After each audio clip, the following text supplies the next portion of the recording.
Kita sekarang ni daripada sebut pasal tentang Malaysia, kita nak ke Jakarta pula. Kita nak ke Jakarta dan kita nak kongsikan yang mana lanjutannya PKP mereka pun akan diteruskan.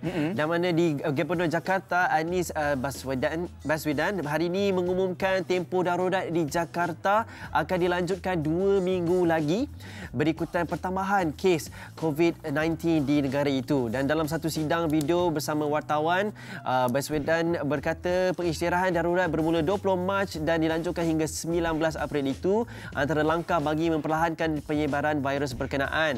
Dan mereka berharap sentiasa bersedia untuk memohon rakyat Jakarta tidak meninggalkan ibu kota, khususnya mereka yang menetap di sini. Jadi semalam Menteri Koordinat Bidang Politik, Hukum dan Keamanan Indonesia iaitu Mahfud MD berkata kerajaan mempertimbangkan larangan mudik iaitu tradisi jutaan rakyat negara itu pulang ke kampung masing-masing pada penghujung Ramadan. Selalunya memang dah jadi tradisi di sana untuk pulang ke kampung, akan tetapi itulah kalau boleh kita tak nak menyebarkan lagi bahayanya COVID ini kepada orang luar. Betul. Sebab tu seperti kita pun kita tak dibenarkan balik kampung dan sebagainya. Jadi sekarang ni seperti yang kami katakan dari awal tadi, kita akan ke Jakarta selepas tadi kita bersama dengan rakan kita di New York ya, dan kita ada Jaka Legawa yang sedang standby bersama dengan kami. Assalamualaikum, selamat pagi. Waalaikumsalam warahmatullahi wabarakatuh. Selamat pagi. Bagaimana khabar, sihat? Alhamdulillah sihat. Bagaimana? Sihat semua? Sihat, semuanya di sini. Okey. Okey.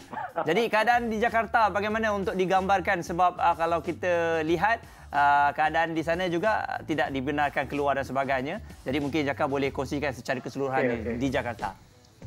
Okey, memang setakat ni saya sendiri dah 3 minggu duduk kat rumah, stay at home. Memang sangat-sangat boring lah sebab boleh aktiviti keluar rumah kan. Lepas tu kemarin Governor Jakarta Bapak Anies Baswedan mengeluarkan satu keputusan yaitu PSBB atau PSBB, pembatasan sosial berskala besar, di mana aturannya satu, semua orang wajib menggunakan mask atau masker untuk keluar rumah. Lepas itu untuk masalah transportation, dia bagi operation pukul 6 sampai pukul 6 petang. 6 pagi sampai 6 petang. Lepas itu untuk masalah moto, dia tak boleh. 2 orang dalam satu moto memang confirm tak boleh. Okey. 1 orang kena dalam satu duduk, satu moto saja. Lepas itu untuk kereta yang ada 4 seater, dia maksimum 2 orang dia boleh duduk. Kat depan driver, lepas itu kat belakang passenger. Untuk kereta yang 7 seater, dia memang confirm 3 sampai 4 passenger. 1 di depan as a driver, lepas itu 2 passenger kanan dan kiri, 1 lagi di belakang. Lepas itu kalau untuk macam office, mall atau wayang apa semua memang confirm tutup. Dia boleh buka pasar untuk memenuhi kebutuhan pokok. Lepas itu hospital, farmasi, bank boleh buka. Okey. So itu semualah yang dicanangkan di Jakarta ini. Jaka, boleh ke nak tahu statistik kematian atau pesakit yang dijangkiti sehingga waktu ini? Okey. Untuk di Indonesia sendiri ada sekitar 3.512 yang positif COVID-19 ini. Lepas itu di Jakarta sendiri 1.810. So setengah daripada yang positif COVID-19 ini ada di Jakarta.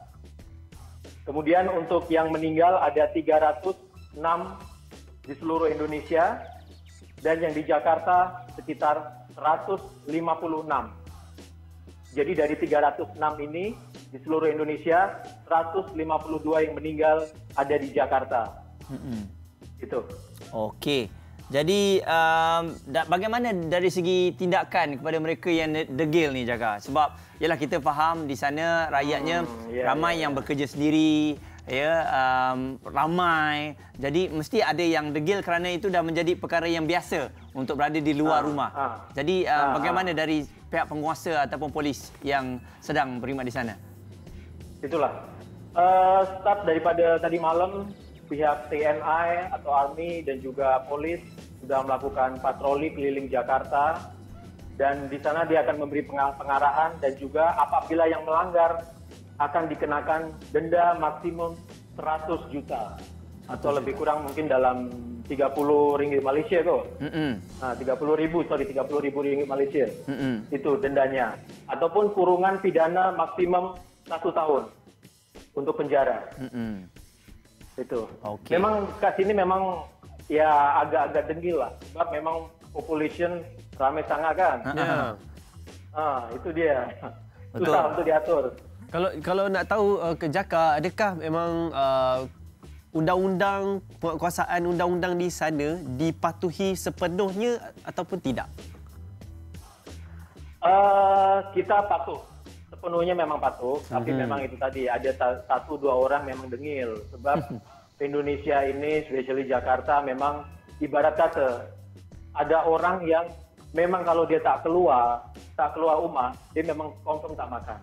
Itu. Betul. Ada sebagian yang buat macam tu. So memang ya kita kena faham lah. Okey. Situasi kayak macam ni kan. Jadi Jaka, ni sesuatu pandangan yang paling sukar untuk kita lihat di Jakarta. Tidak macet. Betul. Jadi sekarang memang confirm tidak macet. Tidak macet. Jadi macam mana Jaka tengok?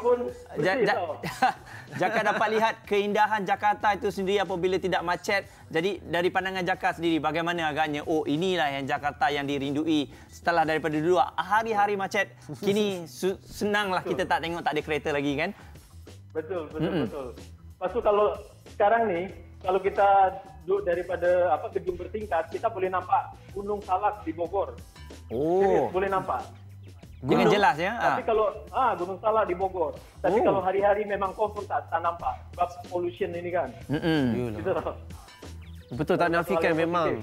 Kalau diperhatikan memang banyak keindahan alam sudah menyerlah kan. Sudah kembali. Betul.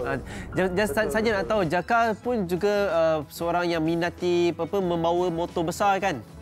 Ya. Bagaimana Jaka meredakan perasaan tidak dapat membawa motor tu? Itulah, memang confirm. Ini motor besar memang hobi saya daripada dulu kan.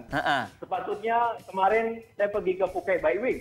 Phuket Bike Week. Tapi memang dari sana dia confirm postpone. Tak boleh buat kan. Betul. So, memang motor-motor saya simpan kat dalam rumah. Macam yang kecil ni, saya simpan kat dalam living room. Yang besar-besar saya parking kat garaj je lah. Memang banyak motor. Jaka seorang usahawan, Jaka? Betul. Okey, secara ringkasnya macam mana terjejas dan juga nak adjust perniagaan itu agar maintain kekal, tidak teruk sepenuhnya? Okey. Setakat ni memang semua usaha di Jakarta atau wirausaha di Jakarta memang terpuruk, memang confirm. Buat saya sendiri, saya pribadi sendiri, saya memang dari dulu sudah ada tabungan sedikit buat memang untuk emergency case macam ni.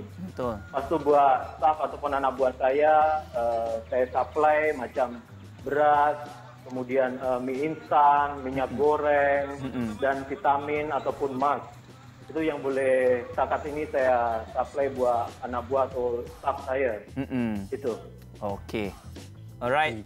Kita harapkan perjalanan di sana pun baik saja, dipermudahkan sebab memang sangat penting Jakarta. Amin. Kerana dia ramai di Jakarta yang terkena positif kan. Betul. Tapi terima kasih Jaka. Harapnya semua sejahtera semua, okey? Terima kasih. Assalamualaikum. Waalaikumsalam warahmatullahi wabarakatuh. Jaga kesihatan. Sama-sama. You too, Jaka. Jaga kesihatan.